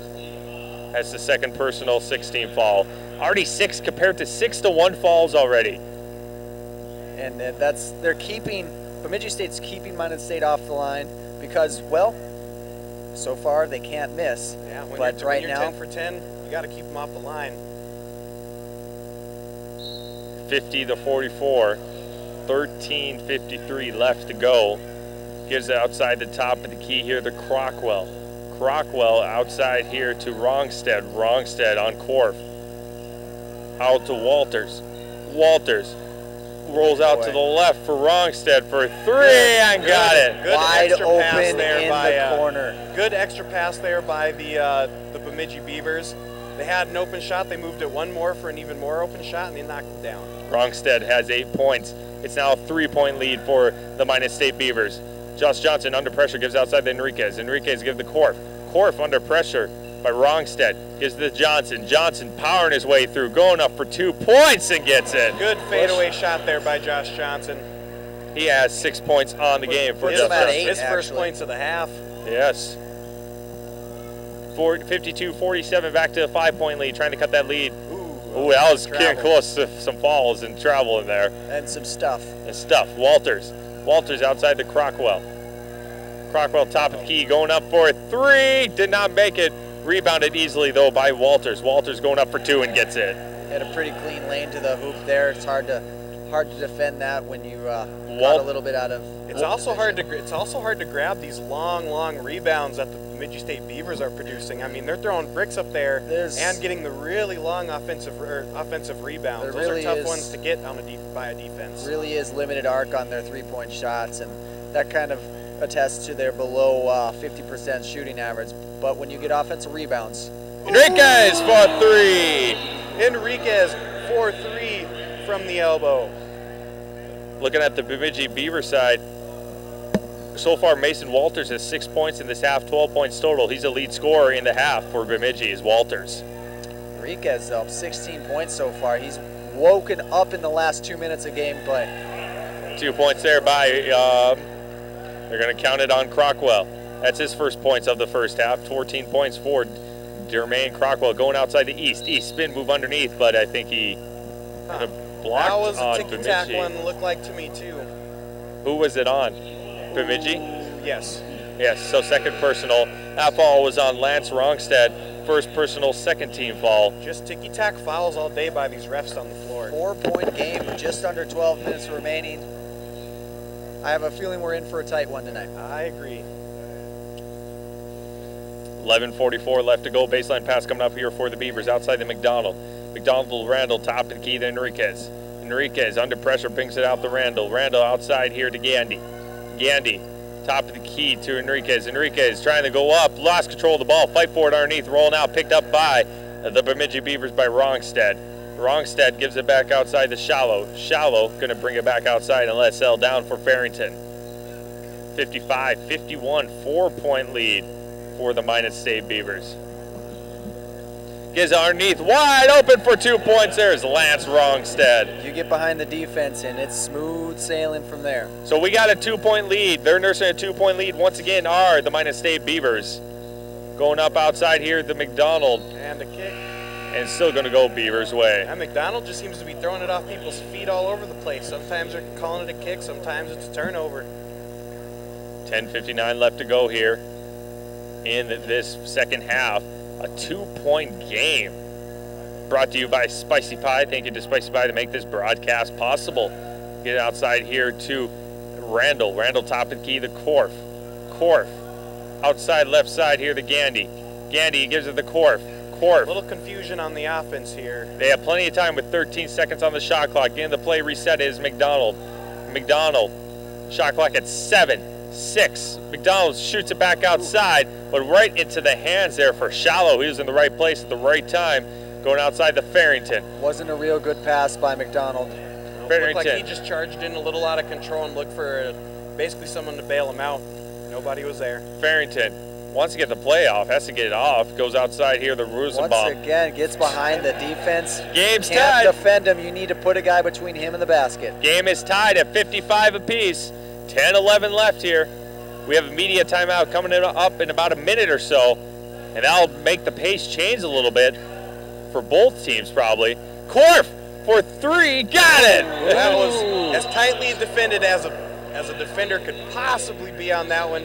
But Korf, as I said before, is an absolute sniper from behind the arc. So that was we're going to have media timeout here really quick, and it's 55-58 with the Minot State Beavers in by 3 with that Korf. Korf had a great three-pointer, and he's my player of the game so far. Takes the lead to 3 with 10 minutes left to go. That was about as smooth as silk as it could be. In his Silkworm face, a T-shirt person. Korf, that's who he is. And he had a person in his face. I believe we'll have a Mariah interview coming up here very soon. Unless we're just going to keep it here. We're probably just going to keep it here. Once again, 6-2 as far as fouls. It's tough to compete when you're Minot State and you're committing so many errors with the fouls and not getting many to put the toe on the line. It's gotten less sloppy, though, for Minot State in this last 5-6 minutes. It has gotten a lot less sloppy, actually. They're executing, they're making shots, they're getting to the basket. They haven't been able to get to the free throw line like they'd want to be. You know, them shooting so well tonight, but you got to take what the person's giving you, and that is a carry by number 11, Michael Farrington. So with that, 9:48 left to go. Now it's a media timeout. So we're going to have Mariah coming up next. I believe we have President Fuller, if I am not mistaken. So we're going to get ready to go here. And Mariah, what do you have down there on the floor? Hi guys, I'm here. Hi guys, I'm here with Dr. Fuller, president here at Minot State University. Thank you so much for being with us today. Great to be with you, Mariah. So I noticed you and your wife come to many of the basketball games. You really enjoy it. What is your favorite part about coming to these athletic events? Oh, it's the spirit. It's the new competition that we have. We love to watch the kids play, the athletes play. Our coaches do a great job. I mean, everything about athletics here is just very exciting, and we're proud of it. Well, thank you. And then also, what do you think, is there anything special going on for the next semester? Are you looking forward to anything? Well, we're involved in the legislative session right now, so we spend a lot of time in Bismarck seeking additional support for Minot State. But you know, every week there's something going on at this school. I mean, our play is going to start next week. You know, the athletic events right now, Darwin Days are going on. In fact, I went to a presentation today on turtle shells and how they've evolved into evolution. What's nice about this school is there's so many very cutting-edge things going on. It's even good for presidents, so I do a lot of work that way. Thank you so much for being with us today, President Fuller. It was really nice to be able to talk to you and hear your insight. Yeah, well, thank you for asking me. It's great to have you here, yes. All right, thanks, guys. Back to you guys. All right, thank you very much for that interview, Mariah. Dr. Fuller, great guy. Well, you know what? I wish I knew as much about turtle shells evolution. All I know is from the Teenage Mutant Ninja Turtles. That's plenty. And that was, he's retiring after next year, Dr. Fuller. He's calling it quits after 8 strong years with running this campus, and it's really transformed into a beautiful campus. It has and transformed. A very successful Hats school. off to him. He's been working really hard. He's been trying really hard to progress Minot State, transition us into the NCAA Division II and to one of the most premier colleges in North Dakota. Randall gets 2 points right there. He has a total of 8 points for Adam Randall. Gives us a 5-point lead with 9 minutes left to play. Hey, there's a foul. It looks like they got a foul on Korf. I think they're going to call it on Korf. It's going to be a third personal for... Oh, that's the 7th. So we're in the bonus now. And getting the 3 fouls with Korf, 9 minutes to go. You don't like to see that. One of your better shooters actually getting in foul trouble. Thank you. I don't like the 7-2 differential and fouls too. That's kind of lopsided if you look at most basketball games. Well, hey, we just got our stats here, and Minot State, 60% from three-point land, still 100% from the foul line, and compared to Bemidji, who's at 50% from free throws. They just made that one by Wrongstead. All right, fine, 51%. Field goal percentage for the Bemidji Beavers is 51% also, and 45%, 9 for 20 from three-point range. 60-57 3-point lead for the Minot State Beavers, and they control the ball right now. Hands off outside here to E.J. Williams. Williams to Korf. Korf had getting some threes off with people in his face. Getting outside the Randall, going up underneath. That was a big fall there. That must have been a set play because that was totally different from the offense they've been running all night. So out of that timeout, Matt Merkin came back with a set play, trying to get it to E.J. Henderson down below, and he drew the foul. Last foul was on Maxie Rosenbaum. Going to have 2 shots coming up here for E.J. Williams. He's 2 for 2 so far. Has 11 points in the game. He hasn't scored in the second half at all. Yep, highest score for today. Anthony Enriquez is at 16 right now. That's it's actually 7 higher than the next. Thomas Korf, he's at 9. E.J. Williams is at 9. Top scorer is Lance Rongstead. No, I'm sorry, Jermaine Cockrell. He's got 14 points for the Bemidji State Beavers. The Minot State Beavers missed their first free throw right there. Only one Minot State Beaver in double digits for any category, but both teams neck and neck as far as rebounds, with Minot State 1 more than Bemidji State with 20-19. 4-point lead for the Minot State Beavers. 8:33 left here to go in the second half. Going here to Walters. Walters outside here to Rongstead. Rongstead trying to pack outside. Going up for Rongstead for 2 and gets it. Got a case of the giggles there? That's a strong 2 there. He took it to the baseline, got cut off, and went right to the top there, and was able to put on that soft layup. Rongstead had 5 points in the first half alone, and it's flip-flop for Rongstead. How many points does Rongstead have now? He has a total of 12. Make that 14 points for Rongstead. He scored 9 points alone. No, that's 12, 14, yeah. Going up for a long 3. Did not get it rebounded for Johnson, but picked off. It looks, getting close to the ball out of there. Josh Johnson's hand there. 3, got it. You can't let and it's the lead. There's Jermaine Crockwell right there, and he's the big person to look for. He's been making plays for Bemidji State, and he pulls through with a big one right there. Minot State is the first time down in a long time. Since the half. 1 point deficit for the Minot State Beavers. Going out the Randall. Minot State's going to have to look for they're going to have to look for good shots, and then they're going to have to make them. Gandy, 9 seconds left on the shot clock. Gandy rolls in, going up for 2 points off the glass. Fight for it underneath.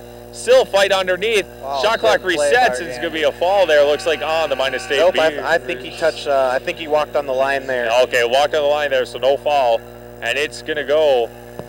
A couple subs coming in for the Beavers. 7:09. On the floor, we have Chris East. There is E.J. Williams, Josh Johnson, Thomas Korf, and Dominique McDonald. 7:04 left to go here in the second half. Matt Merkin keeping Korf in, even though he has 3 fouls with 7 minutes to go. Which is decent when they need him right now, because they're going up for a 2 underneath. Trying a good block shot there. Brings it back outside, top of the key. Underneath, trying to get underneath the middle here, the Rosenbaum. Rosenbaum trying to extend their lead here, and it went out of bounds. Good call. Looks like good call. No one touched it, he just dropped it. Yep, looks like he couldn't handle that. He got a little too fast for his own feet, Rosenbaum was. So it's 62-61. Minot State is down by 1 point. What? I don't know. You're looking at me funny. You guys are looking at me. It's weird. You're kind of cute. All right, basketball. Basketball, top of the key. The Korf for a long 3. Missed it. Outside here. Going out here, top of the key, the Crockwell. Going up, fakes the 3 underneath. Right into the hands of the ref. Ref's going to score. 1 point for ref. I call 0 points for ref. Okay. Top of the key now. Here outside the Walters. Walters heated up in this half. Bad pass picked up by the Beavers, Minot State Beavers. That's going to go the other way now here for McDonald. McDonald only has 2 points on the game. Going outside for Randall for 3 and got it. He's going to keep the assist game going, though, it looks like McDonald. Adam Randall getting into double digits, putting him at 11 on the game, and probably a well-timed timeout there. And Minot State now is in the lead by 2 points. Thank you to Spicy Pie to make this broadcast possible. Their pizzas, grinders, and don't forget they're now delivering. Tacos. Looks like they're ready for a picture. Yeah. Yeah, they do this thing where they bring the chairs onto the floor. I'm not sure why. I think it's just kind of different, and they like it. I mean, it's something different. No other school has done it, I've seen. Just something Coach Matt Merkin likes. I guess I'm sure someone out there does it. I'm not quite sure where they get it, but you don't mess with Coach Hawkeye. No, you don't. No. 5:57 left to go. 2 points lead. Looking at MSU Moorhead, St. Cloud State battling out, and it's 1 point game for St. Cloud State in the lead against MSU Moorhead. Well, either way, win or loss in that St. Cloud MSU Moorhead game, Minot State with a win tonight, assuming that they get one up by 2 here with 6 minutes to go, they benefit from that in as far as the NSIC North Division is concerned. So 5:57 left to go. Is a full timeout. So we're still waiting for the coaches to get ready here, and here they're going to come back on the court. All right, let's look what they're going to come out of this timeout in. Looks like I think Minot State's going to come out with the full court press here, try to cause a turnover, or maybe not. 5:57 left to go. Yep, looks like I think they're going to step into the full court press here. Half court at least. So now going the other way here for the Bemidji Beavers. Outside top of the key here for Rosenblum. All the way to the other side here, the Crockwell. Crockwell, top of the key, brings it back out, drives up in the middle now. Going up for a jump shot, gets it, and the three-point play coming up. Hand. Crockwell has another 2 points for him. Yeah, that was a great floater there into the baseline, and yeah, he just kind of left it up in the air and went right down to the basket. 64-64. Just letting you guys know, you can tune in on Thursdays live at 5 p.m. 5 p.m. we have MSU Inside, and we're all pretty much there running the show. And don't forget MSU for some campus news, some weather, well, Derek Hackett and Jamie Counselor are hosting the show on MSU Inside Out. Tune in live at 5 p.m. I'm Derek. On Thursdays. That's me. That's you. That's who he's talking about. Derek's awesome. I am. 1 point lead now for the Bemidji Beavers, as Minot State now is trying to gain back that lead after a 3-point play. Going up for 2 points, and yeah, 3-point play coming up for E.J. Williams. E.J. Williams, it looked like got the screen at the top of the key, went the opposite way that the screen was, or the same way the screen was coming, catching the defender off guard. He took it right to the hoop for an easy 2, plus the and 1. So now we got a 3-point play coming up here by E.J. Williams. Trying to get up, gets it. Still perfect on the night from the charity strike. Missed one, E.J. Williams. Still 90% from the charity 95%. A really high percentage. Matt Merkin shooing everybody off from continuing that full court pressure. So now, with a 2-point lead now for the Minot State Beavers. Top of the key, rolls outside the Noreen. Noreen's been quiet in the second half. Noreen back outside here to Edwards. Edwards over to the right wing. Top of the key, the Crockwell for 2. Did not get it, but 2 shots coming up for Crockwell. 9th foul for the Minot State Beavers. Ticky-tack fouls, too. Probably about half of them. Well, you can't look at them like that. That's a foul. 3rd personal for Josh Johnson. 9th team foul for the Beavers. 2 shots coming up for Daniel Crockwell. First shot's up, makes it. 2-point lead now for the Minot State Beavers.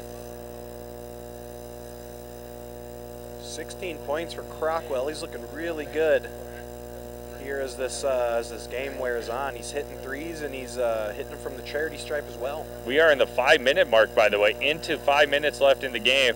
Makes that one still 1-point lead. Excuse me, it's tied up now as Minot State is leading. Excuse me, Minot State is tied. I am so confused. Anyway. It's tied 67. Enriquez, top of the key here, the McDonald. McDonald back outside, top punch pass. Yeah, pass to E.J. Williams. Wins top of the key to Enriquez. Enriquez trying to drive up in the middle. last touch by Bemidji State player, luckily. Yep, Enriquez got himself into a little trouble looking for somebody to bail him out, and he bailed himself out. Korf is going to come back in. Enriquez comes back out.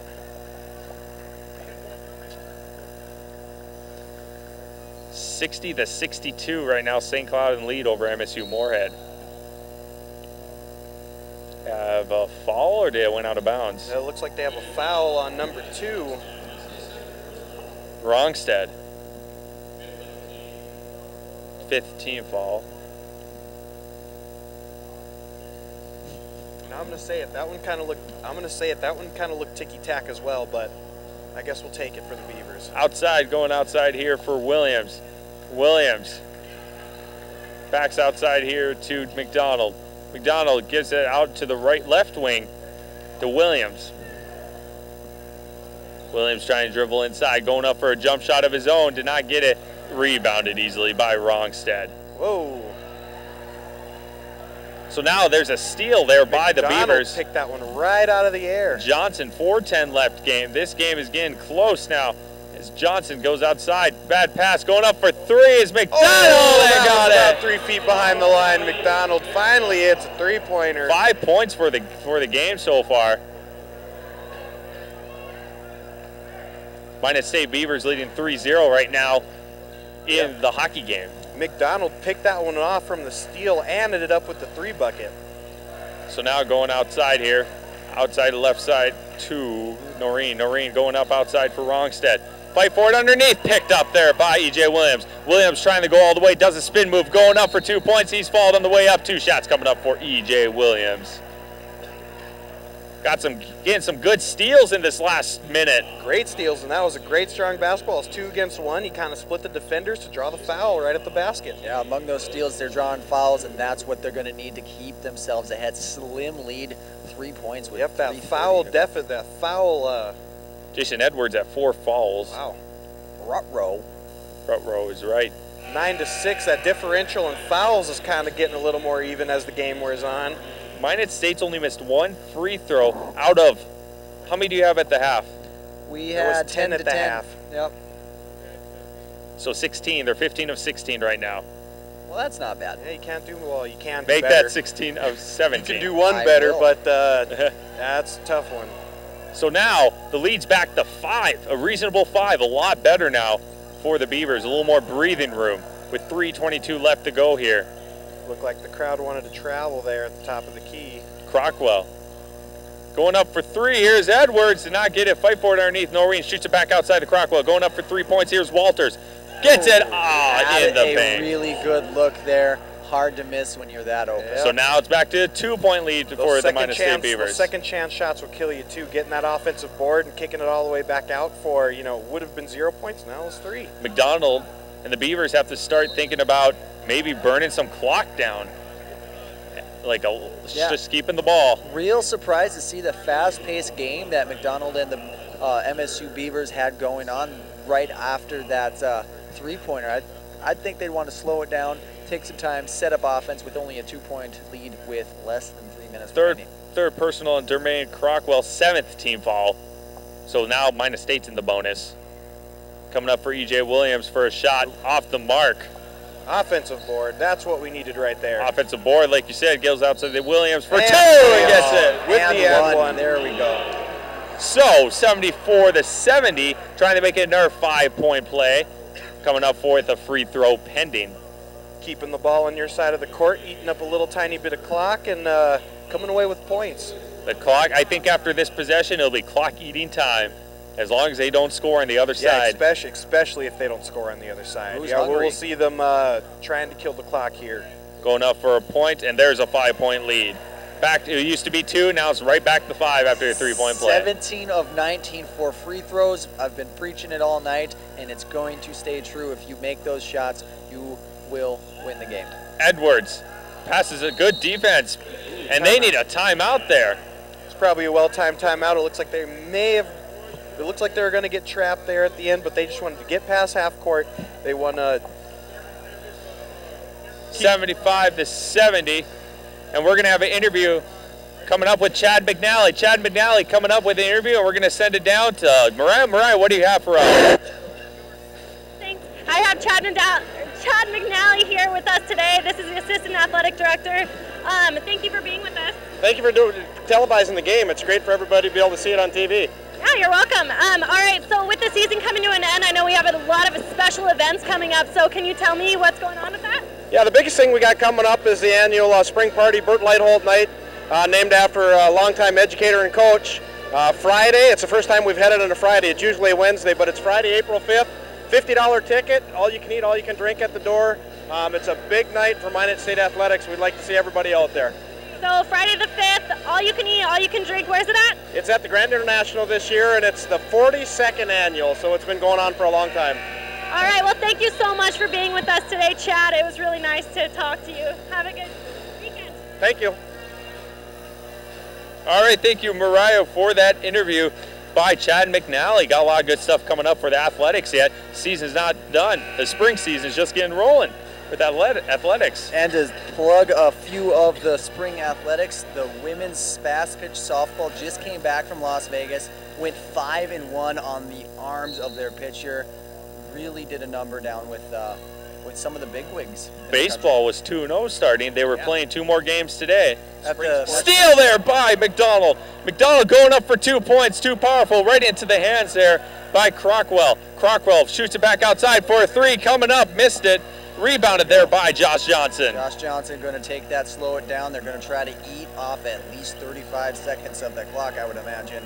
Try to make it a little bit more of a manageable lead for them. Keep an eye on the shot clock, Derek, because that clock is important right now with 2 minutes left to go. And we got a timeout by Matt Merkin. Surprising timeout there. Maybe taking his time to set up a brand new offense with 20 seconds left on the shot clock. I think he needs to get a play out because they're going to come rushing on their defense. They're going to start following pretty soon. You have to at this point. The beautiful thing is we are in bonus, so fouls can translate to points, especially with Minot State shooting the way they have from the line. And it's so far a close game, and with this close of a game, I think every play counts right now at this last 2 minutes. Even if you don't make the shot, you need to burn the clock. It definitely counts. Even that big steal that they just had, I mean, that burned off some time. You know, still, I mean, he could have pulled it out. He could have ran. He could have pulled it back out, reset the shot clock. But, you know, it still killed time. Other team had to come down and try and hit a three-pointer. They missed, and now Minot State's right back on offense. All right, I think we're going to send it down to Mariah. And Mariah, we're going to have it outside now. And Mariah, for us. Thank you guys. You guys are doing such a good job up there. The game is coming to a close. There's 2 minutes left. We're up by 5. After the game, I'll be able to grab the Spicy Pie Player of the Game to get a quick interview. And I'll also be grabbing Coach Matt Merkin again to hear his thoughts. So we're looking for a good next couple minutes of the game. Thank you guys for watching, and back up to you guys. All right, thank you, Mariah. With that, she'll be interviewing our Spicy Pie Player of the Game, and we're going to have to decide that here, as there's quite a few Minot State players that are. There's definitely a few people deserving of the Spicy Pie Player of the Game. If I were to venture a guess, it would be Mr. Williams. Mr. Williams, well, right now, let's see what happens 18 points so far. Been great from the line. He's been the difference maker up to this point. Williams. And he's only missed 1 free throw, but I think the whole team on free throws has been good. And there's Williams. There's Williams. Puts him at the 20s. Crucial minute 48 play. 7-point lead with a minute 40 left, Kyle. And it's going great right now as they're going to try and get 2 points though right there off Crockwell. Crockwell having just a good game as E.J. Williams right now. We're going to have a timeout on the other side now yet. Yeah, looks like Bemidji State wants to set up maybe a defensive play. Looks they're probably going to step into a full court press and probably try to foul immediately upon the inbound. Minute 35 left. You really don't have to do that yet. You could probably get a couple, you can maybe get a stop, but we'll see what they're going to come out here. Looking at the score, St. Cloud versus MSU Moorhead. St. Cloud is leading 73-65 with 13 seconds left. To a close. So with that, it looks like St. Cloud is going to roll over MSU Moorhead. And so, looking at the standings right now, Derek, what do you have? Minot State Moorhead's going to drop to 10-9. St. Cloud improved to an impressive 14-5 in the North Division. And then Minot State, barring a Well, I mean, it's still close. I'm not going to say a thing. Anything It's can happen 5-point with game. a minute 35 and a 5-point game. That's too close to decide. Let's not get ahead of ourselves here. This is long. But if they can play smart basketball and handle the ball here, it should be no problem for Minot State to come out with a W. Mary is going to get a good win over. Already did final Minnesota 77-63 over Crookston, who remains winless on the season. 0-19. 0-19 now. On NSIC side. Right. They won 3 games total off conference. Nothing matters after that. Going outside the Randall. Randall, 16 shots on the shot clock. Keep an eye on the shot clock, guys. Yep, killing that important. time is what they're doing right now, using about every inch of it. They are not following is Bemidji.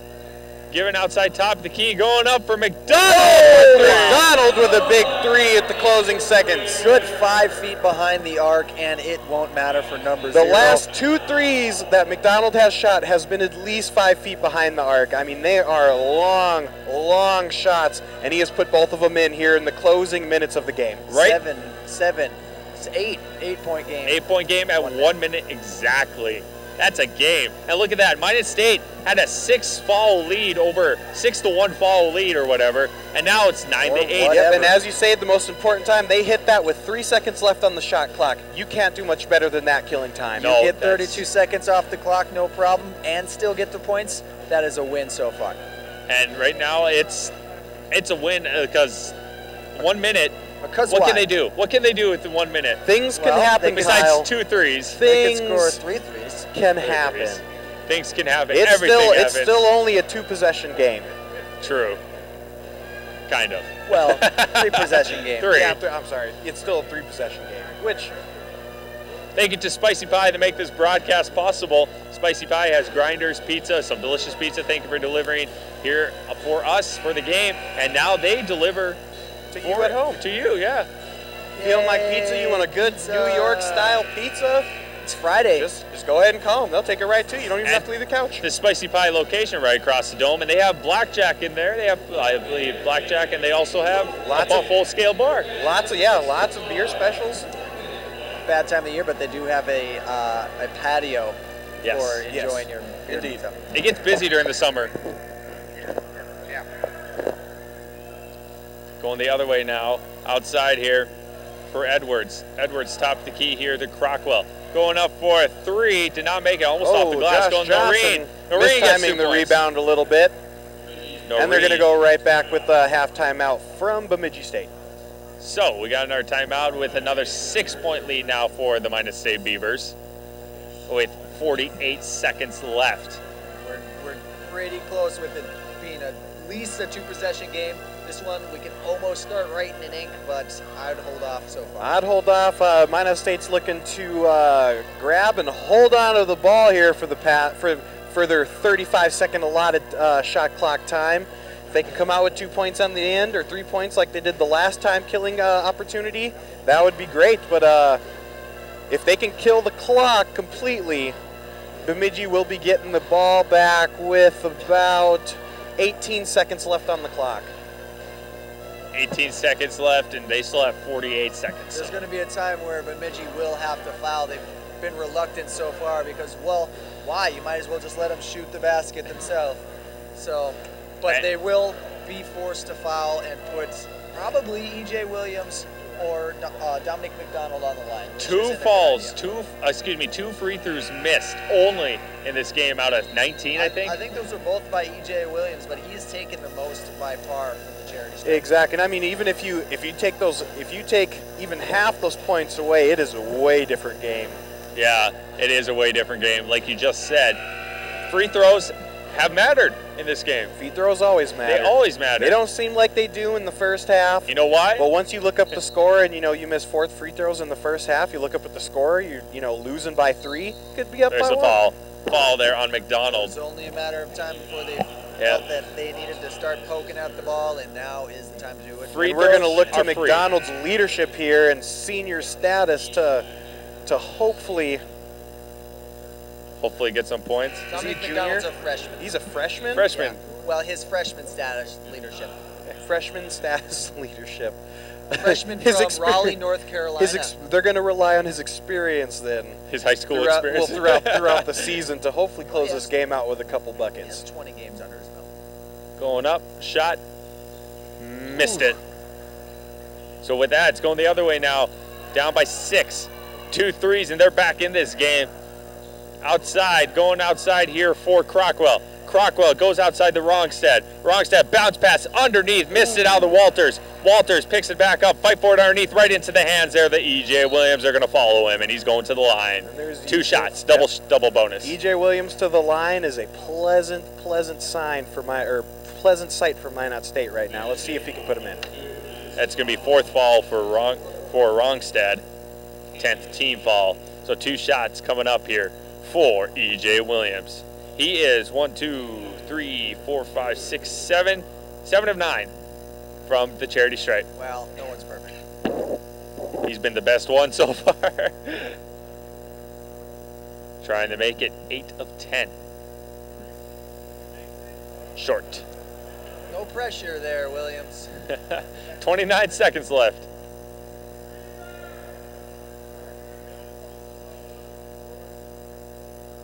Shot is up and makes out 1.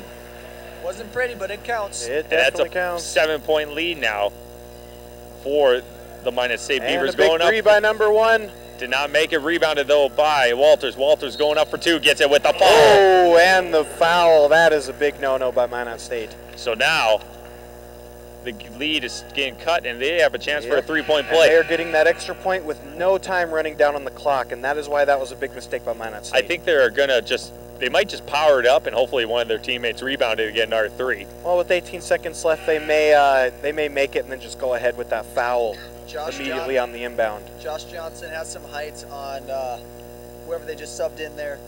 Number 4, Maxie Rosenblum. Rosenblum has about 6 inches on Rosenblum, and Adam Randall with 2 inches.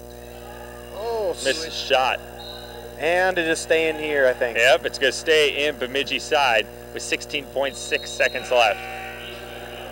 Don't forget, we're going to have a Mariah post-game show coming up for the Spicy Pie. We're going to have the Spicy Pie player of the game coming up. It's a Mariah post-game show.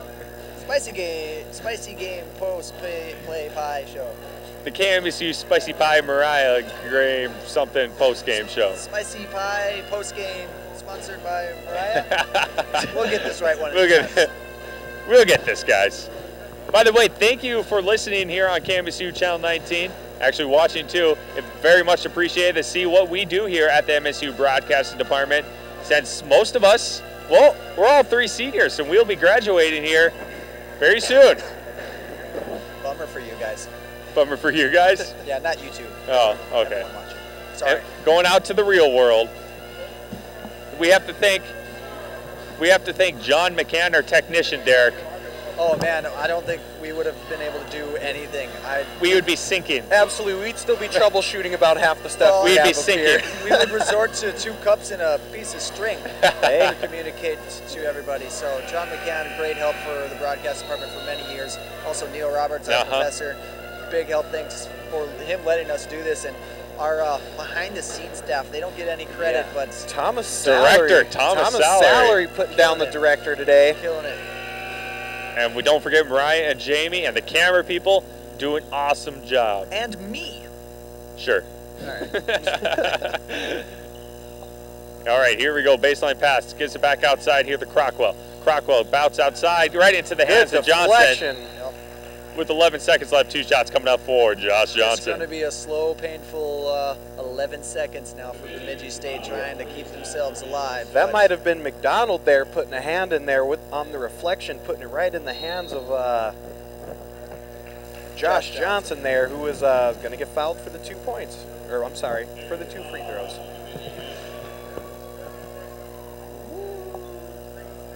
$11 seconds left. E.J. Williams goes to the stripe. It's a technical, I believe, we just had. Seems the like coach is gone. The coach is gone. Yeah. Get.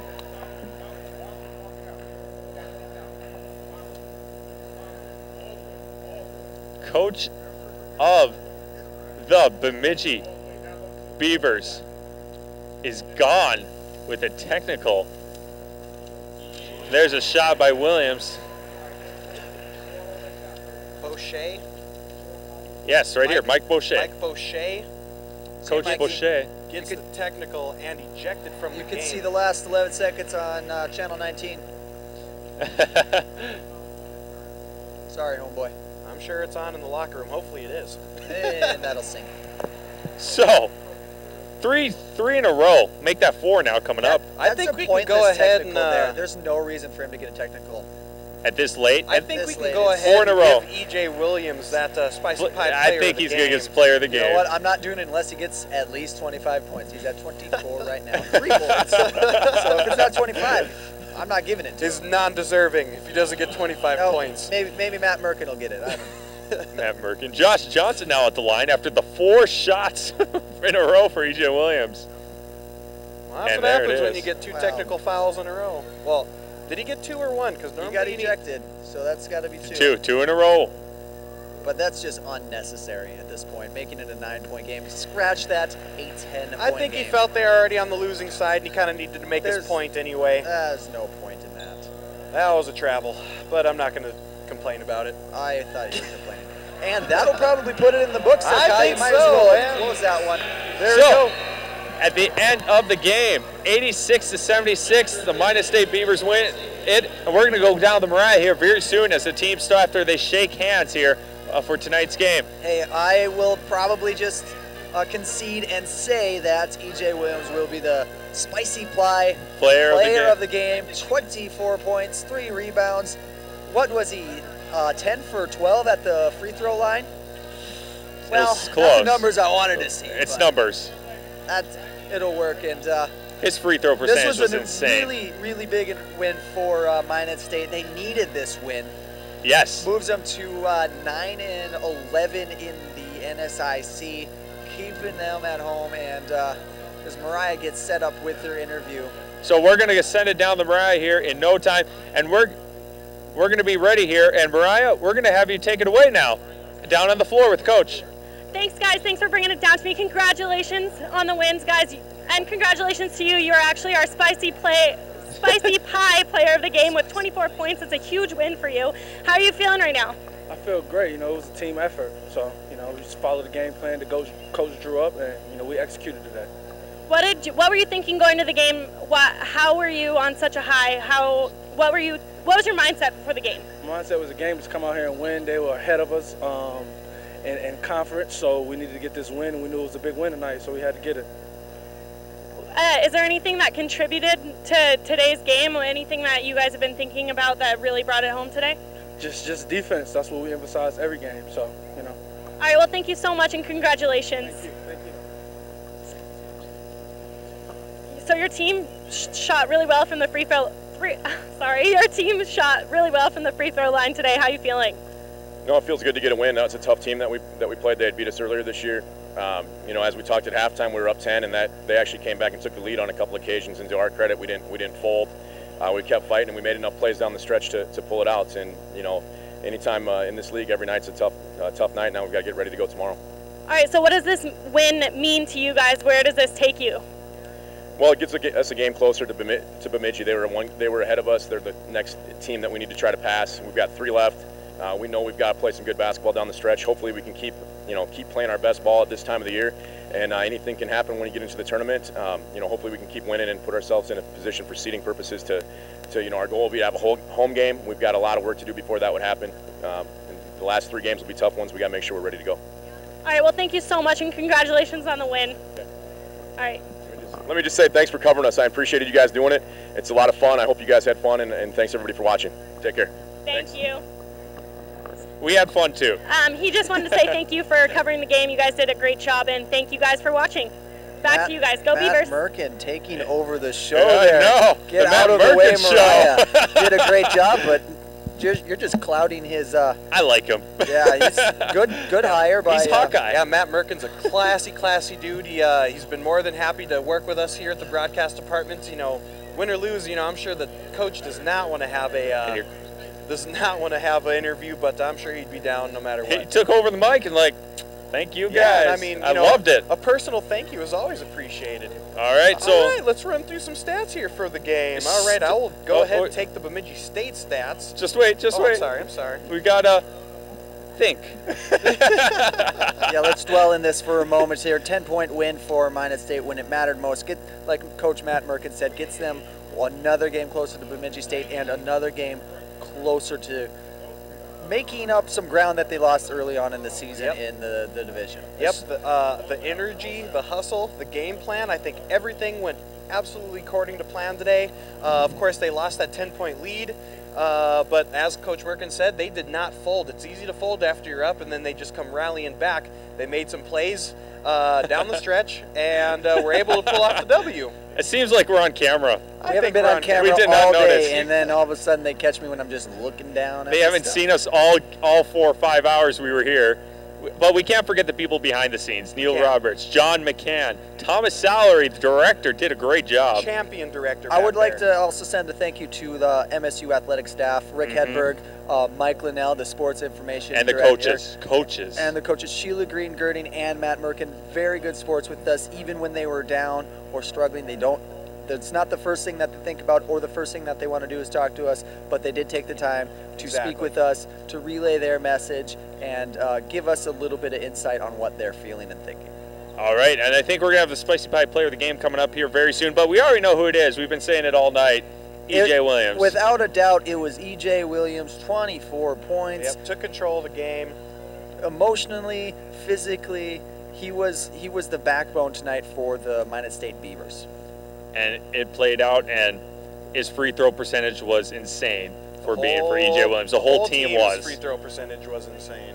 When they missed 2 free throws of the entire game.